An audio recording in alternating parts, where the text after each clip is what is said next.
Welcome to the Kayak Education and Leadership Program, or KELP Training. San Juan County Park, San Juan Island Kayak Association, and the Whale Museum are working together to educate guides on the guidelines and laws protecting killer whales and other marine wildlife in our islands prior to launching kayaks. This training will inform you of your responsibilities as a guide, background on the southern resident killer whales, and the regulations surrounding them, and operations along the sensitive wildlife area along the west side of San Juan Island.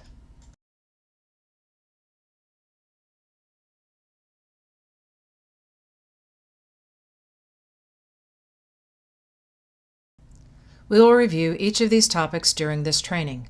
At the end of the training, you will take a short written test. The test consists of multiple choice, true, false, and matching questions. As a first-year guide, you will need to receive an 80% or higher on the test. If you do not receive an 80% or higher, you will need to retake a different version of the test. Returning guides need to score a 90% to pass. After passing the test, you will need to get your photo taken with your name and company name for the park's office.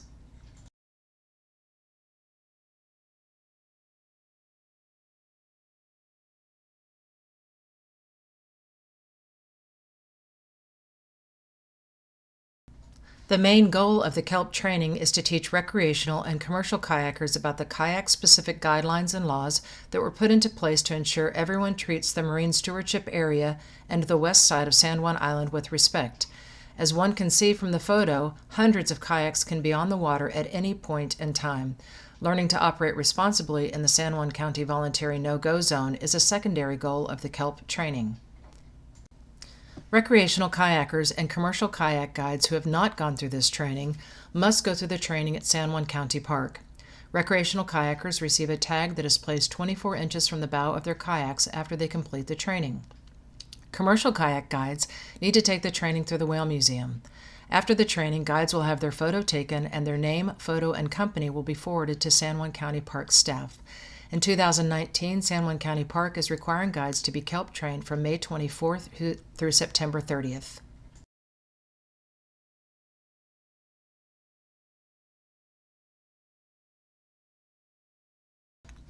During the 2016 season, San Juan County Parks took a deeper look into the day use of San Juan County Park by commercial companies.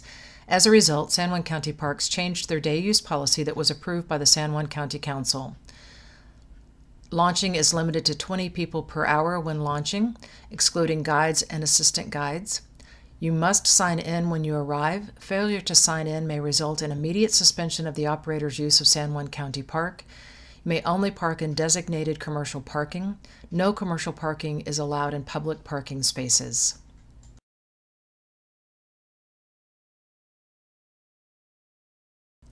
All commercial kayak trips landing or launching at San Juan County Park should do so on the south side or left of the kayak path as you are looking at the water. Commercial kayak trips will not land, launch, or retrieve kayaks on or near the public boat ramp.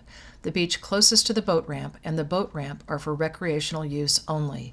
All kayaks should be perpendicular to the water at all times. In March of 2018, WDFW extended the voluntary no-go zone from Pile Point to Cattle Point, so it now extends from Mitchell Bay all the way to Cattle Point.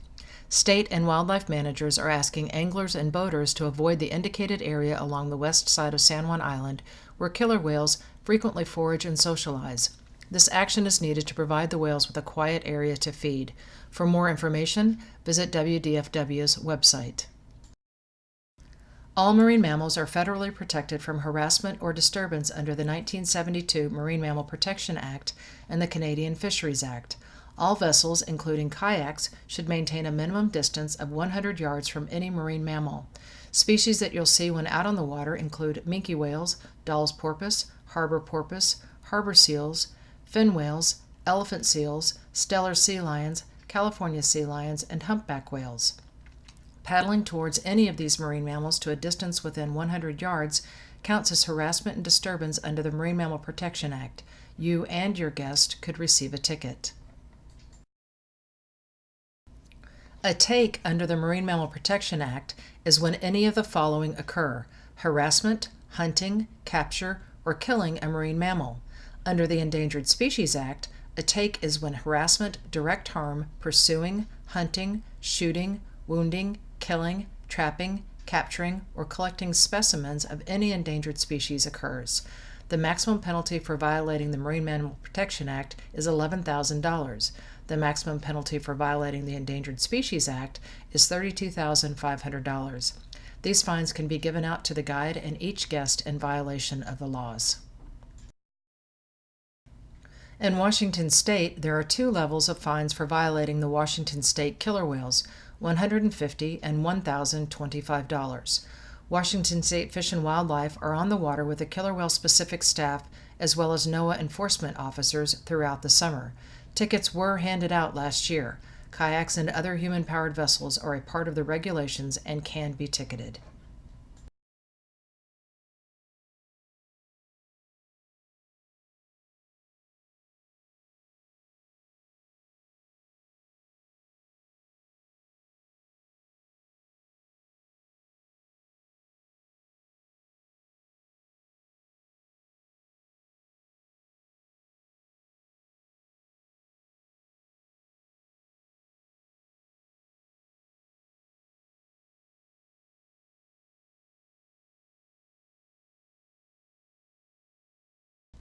Do not disturb, move, feed, or touch any marine wildlife, including harbor seals.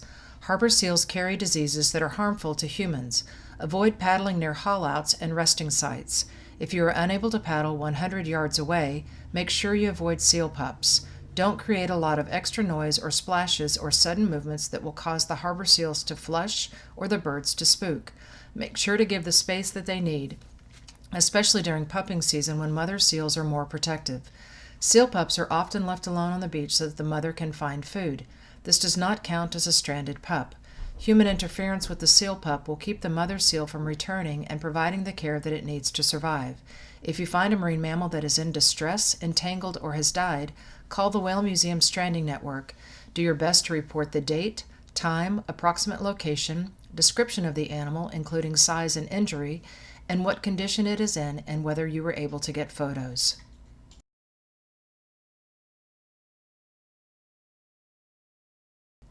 In 2005, NOAA designated the southern resident community of killer whales, or orcas, as a distinct population segment and listed them under the ESA with a Priority 3 status.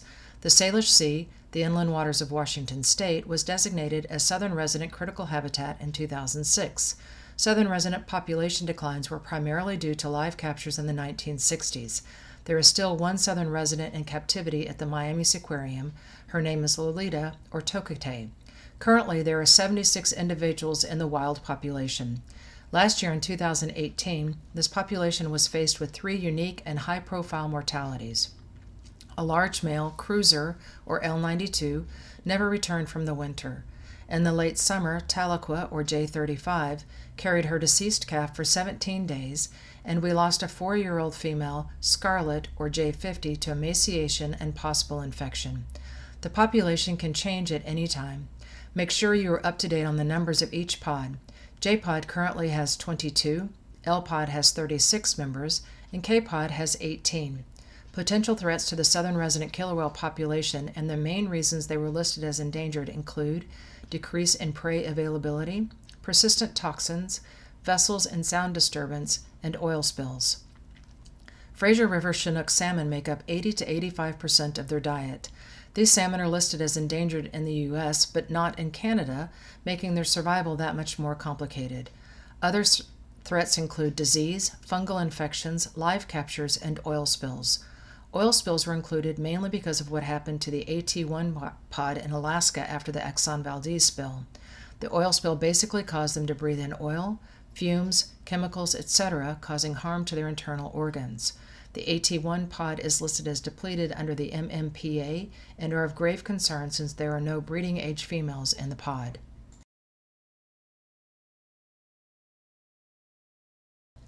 Persistent toxins, one of the 3 primary causes of decline in the southern residents, are prevalent throughout the food web. The 3 main toxins that scientists are looking for in the southern resident killer whales are PCBs, an industrial byproduct, PBDEs, or flame retardants found in furniture, clothing, plastics, and in the chemicals used to fight wildfires, and DDT, the pesticide that was banned in the 1970s. Each of these toxins have incredible longevity, and once they are in the environment, we have no way of removing them, especially from the oceans. This diagram shows how PCBs specifically enter the food web from sewers, stormwater runoff, industries, and pollution. Higher quantities than originally thought are in the food web due to PCBs being directly absorbed into phytoplankton and zooplankton. This means salmon are at risk primarily in their younger years.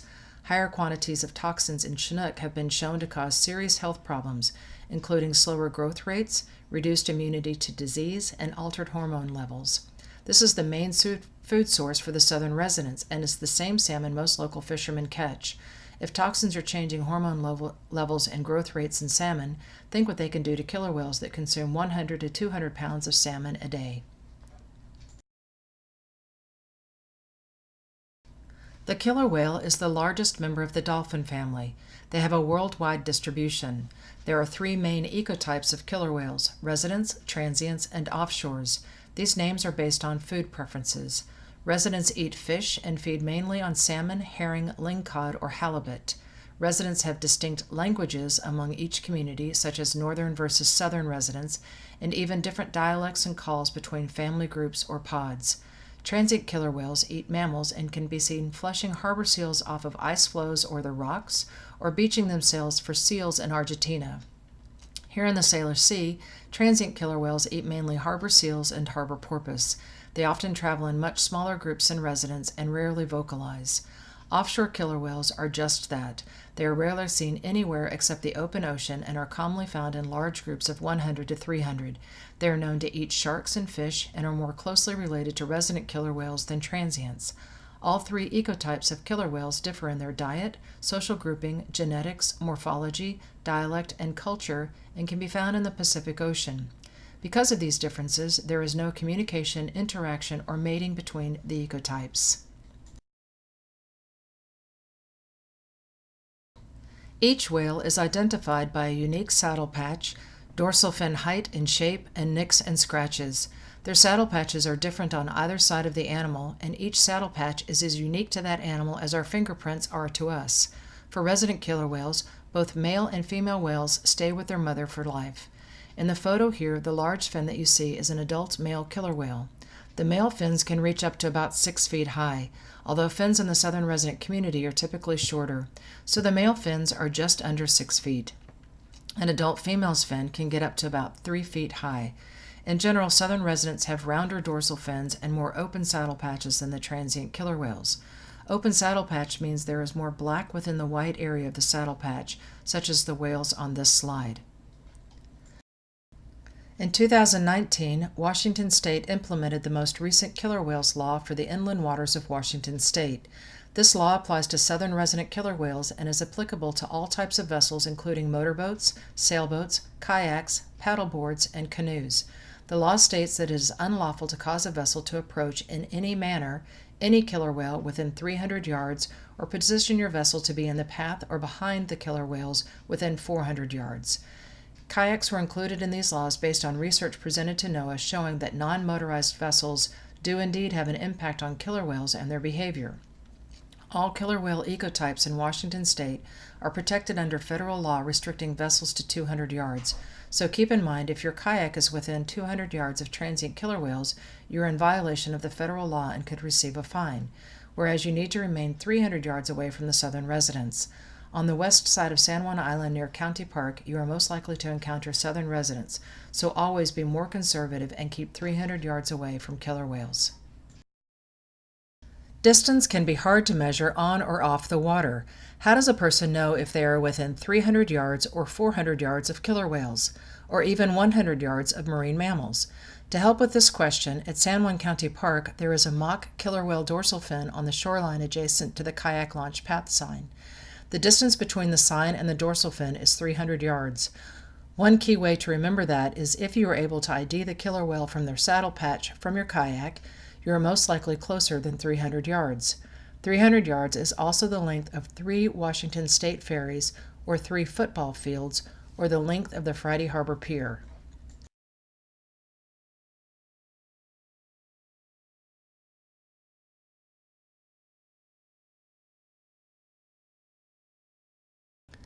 Here is another view of what 300 and 100 yards look like. From the kayak rocks, the dorsal fin is 300 yards to your left. When looking to your right at low tide, you will see rocks along the water's edge. These rocks are 100 yards away from you, or one full football field. You should be a minimum of 100 yards from all marine mammals. If you are able to see the whites in their eyes, you are closer than 100 yards and should take action to move further away. One way to know if whales are in the area is to look out for a whale warning flag. San Juan County and the Marine Resources Committee are continuing the program using a whale warning flag to inform other boaters that whales are present, and therefore they must adjust their behavior to ensure that they remain in compliance with Be Whale Wise. The whale warning flag works the same way as a diver down flag. It will be raised when whales are within 0.65 miles of the boat or land station. Land stations include the county park, lime kiln, and land bank. Once the whales leave the area or the boater leaves the area, they will lower the flag. For kayaks, the county and the MRC are requesting the following. 1. If you are launching from the county park or Dead Man's Bay, look to see if the whale warning flag is flying. If it is, remain on shore and wait until the flag is lowered before launching. 2. If you are paddling and see either a boat flying the flag or see the flag raised at a land station, for example land bank or lime kiln, take action to move to shore and raft up secured to kelp. Remain like this until the flags have been lowered or a flag-bearing vessel has moved more than 0.65 miles from your location.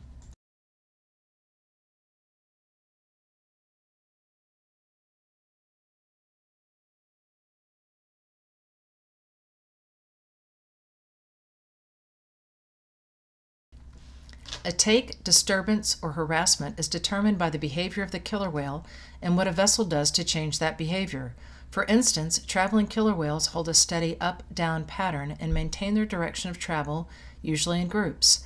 Social behaviors include things like breaching, tail slaps, belly flops, kelping or playing with kelp, spy hops, peck slaps, and many more. Resting killer whales are seen more recently as extremely slow travel with little forward movement. Foraging behavior is determined by food in the mouth, high arch dives where their backs are fully arched out of the water, fast turns or sharking where you only see the tip of their dorsal fin moving quickly at the surface. As an example of a take, say you have killer whales that are foraging, your group paddles to them or rafts up and the whales stop foraging and start to travel. That means your group has caused their behavior to change and have violated the law and can be fined. Unfortunately, what you also did is take away that moment of foraging for salmon that they desperately need to survive. There are many different programs that are researching the southern resident killer whales. The Northwest Fisheries Science Center is focusing on determining habitat use for critical habitat designation, fecal sampling to determine what the killer whales are eating and at what quantity, and deploying D-tags or suction cup tags to determine the level of noise the whales hear from their environment, as well as how deep the whales dive, how fast they travel, etc. Their initial finding is that killer whale clicks and calls are masked by vessel noise, and for every decibel of noise increased in their environment, they increase their call's amplitude by a decibel. The Southwest Fisheries Science Center and the Coastal Ocean Research Institute researchers are using a hexacopter drone to fly over the southern residents to document body conditions at the beginning and ending of the summer season. In 2018, they added collecting blow samples. The Center for Whale Research has been completing photo identification and a population census of the SRKWs since the 1970s. Twice a year, usually in July and December, they announce the current population count. The University of Washington's Center for Conservation Biology is focusing on fecal sampling using conservation canines or SCAT detection dogs. This research focuses on individual DNA analysis, prey analysis, thyroid, reproductive, and cortisol hormone levels, and persistent toxins found in the killer whales. Their goal is to determine how all three main threats are affecting the southern residents. Since 1993, the Whale Museum has operated the Soundwatch Boater Education Program. This research focuses on boater education as well as vessel trends from all types of vessels since 1993. The data has been instrumental in informing management for the best guidelines, policies, and regulations. All NOAA-permitted researchers have a yellow flag on the back of their vessel. Any other research that does not have a permit does not have a flag. The Soundwatch Boater Education Program aims to be on the water nearly every day during the summer months. Their purpose is to educate boaters on current guidelines and regulations before they leave the shore, as well as when they are on the water. Soundwatch participates in many dock talks with our partner, the Stranding Network. Soundwatch also provides a scientific platform for monitoring vessel activities.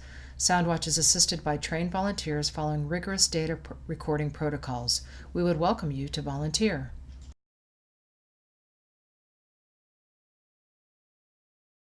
Small unmanned aircraft systems, or drones, are a growing industry.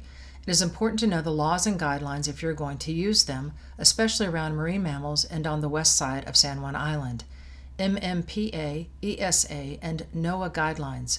Keep a safe aerial distance of at least 1,000 feet or 300 yards above marine mammals in the wild. An FAA and NOAA permit is required to fly over any marine mammals.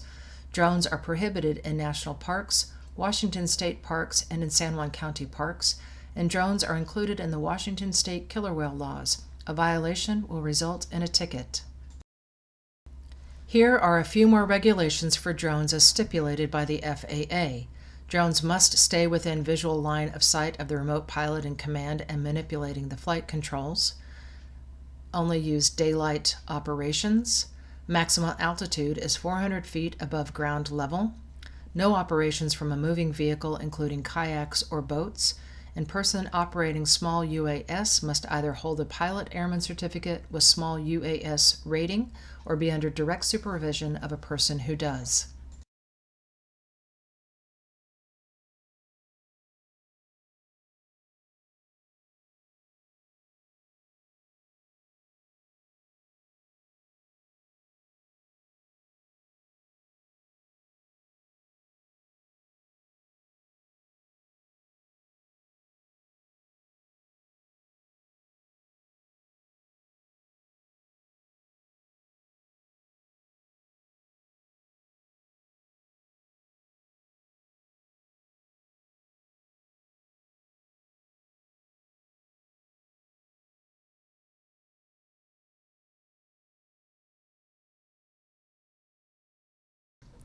When you are kayaking around the San Juan Islands, you are doing so in a marine stewardship area.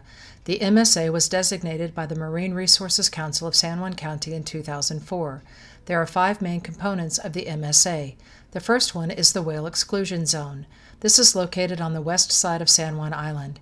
In 2018, the zone was extended to run from Mitchell Point and continues south-southeast to Cattle Point. The zone covers all water from shore to a quarter-mile offshore. Shown on the map is the dark gray shaded area. All national wildlife refuges are also part of the marine stewardship area. These are shown as hashed squares. There are 3 bottom fish recovery zones on the west side of San Juan Island: Kellett Bluff, Limekiln Point, and Pile Point. Sensitive eelgrass makes up a large portion of the marine stewardship area. It is located all over San Juan County and is marked by hashed lines on the map. Marine reserves are shown in white: Point Caution, False Bay, Yellow and Low Islands, and the southwest side of Shaw Island. Remember to take extra caution in these regions.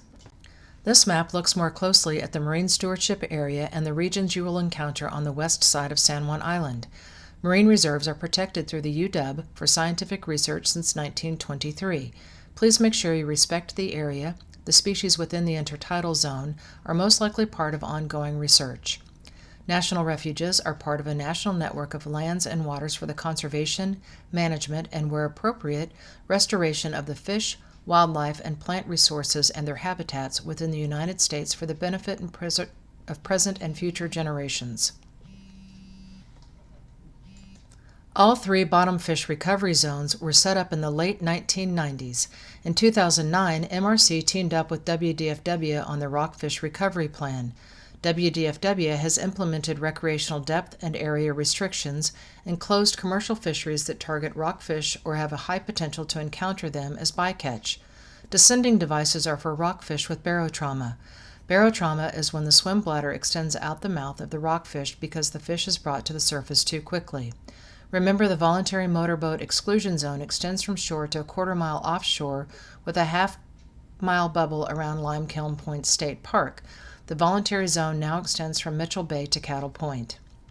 Sensitive areas include eelgrass beds, haulouts, and nesting sites. Eelgrass provides critical habitat for juvenile fish and plays an important role in the ecosystem. Avoid dropping anchor, disturbing the eelgrass with paddles, and/or motoring through eelgrass beds.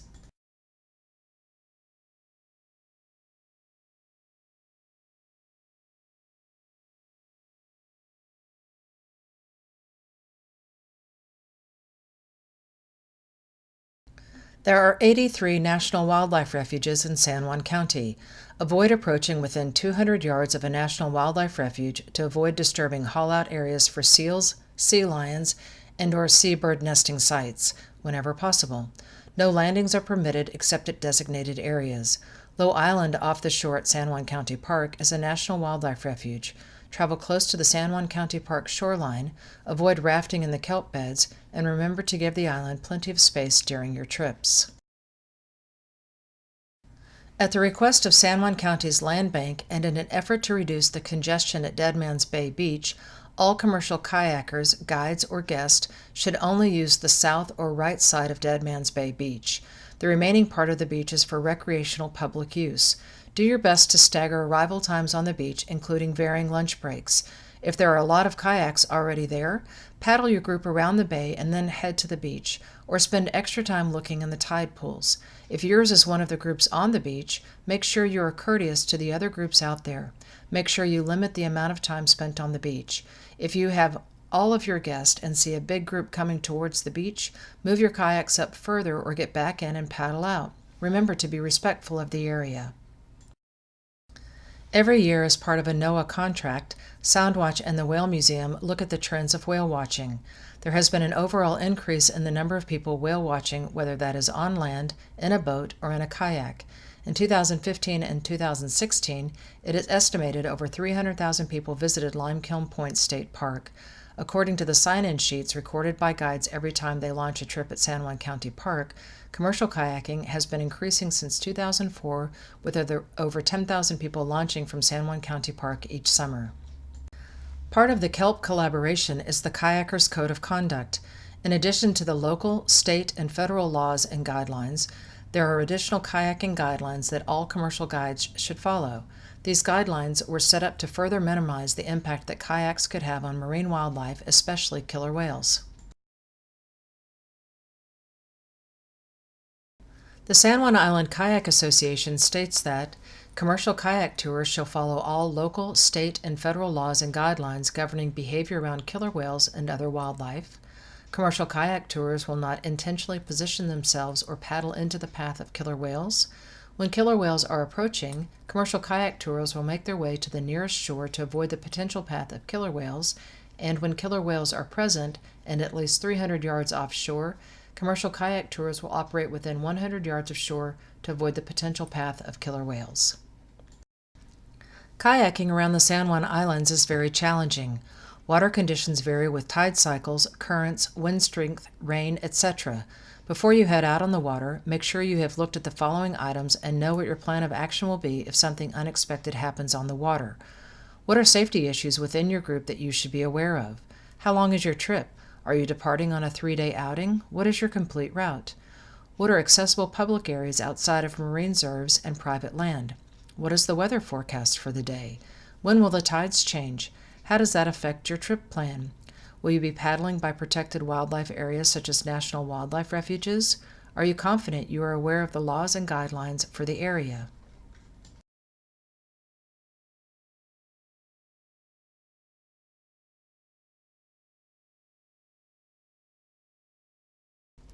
Assessing the situation prior to leaving the shore is part of a guide situation awareness. The more you pay attention to your surroundings, including the killer whales and other marine wildlife, the less likely you will be caught in violation of guidelines or regulations. There are 3 things you can do before leaving the shore. Observe the whale's travel pattern. Are they going north or south, slow or fast, directional or irregular? Remember, the whales like to travel back and forth on the west side, and it is possible to see them multiple times during your trip. Launch your kayaks only if you can maintain 300 yards from the side of killer whales and 400 yards out of their path, and if the killer whales are traveling close to shore, you should keep your guest on shore and walk to the nearest point.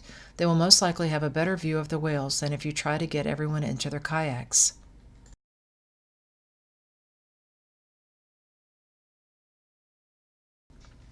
As a guide, you should be constantly assessing your situation, your group dynamics, and changing your travel pattern as needed.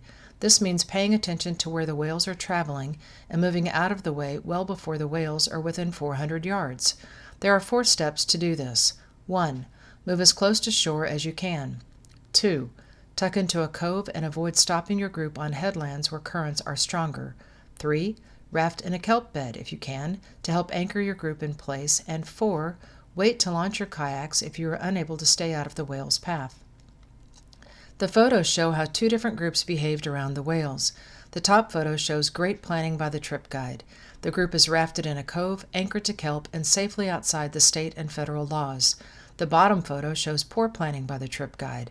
The group is not only in the path of the killer whales, but they are spread out, not rafted, not close to shore, and are still paddling. These are all violations of the Kayaker's Code of Conduct and the state and federal laws.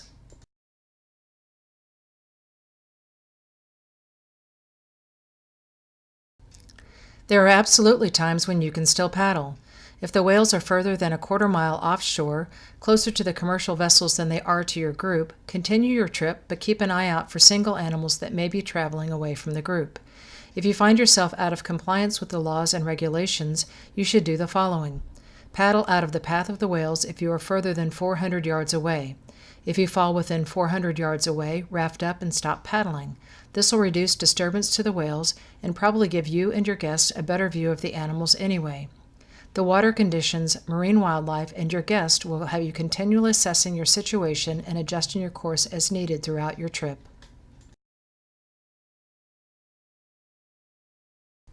What do you do in bad water conditions? How do you manage strong currents? Lime Kiln will have tourist and strong currents. Edwards and Powell Points are close to Hannah Heights. How are you managing the currents with marine wildlife in the area? Remember, there are always people watching. Kellett Bluff and Bellevue Point can be very dangerous in strong winds and currents. Are you comfortable with your skill level to safely lead your group through those conditions? These are usually congested areas with boats traveling. If there is a strong wind, big waves, etc. at Kellett Bluff, take your trip through Mosquito Pass. Don't push your guests past beyond their experience level or comfort level. Safety should be a priority on the water. In these high-impact areas, there are several key things to remember. Stay inshore, keep your group together, be mindful of currents, watch for boat traffic, watch for marine wildlife, and remember vessel safety.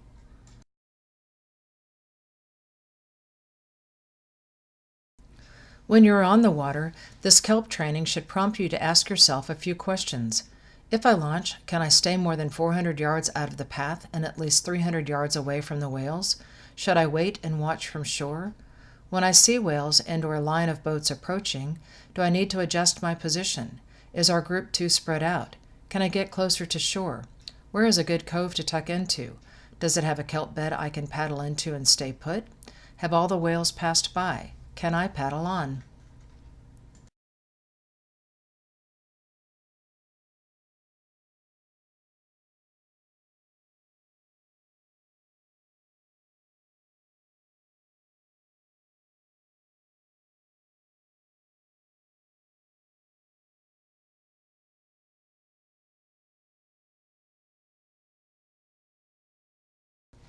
San Juan Island Kayak Association has a few last reminders for all kayak guides and companies.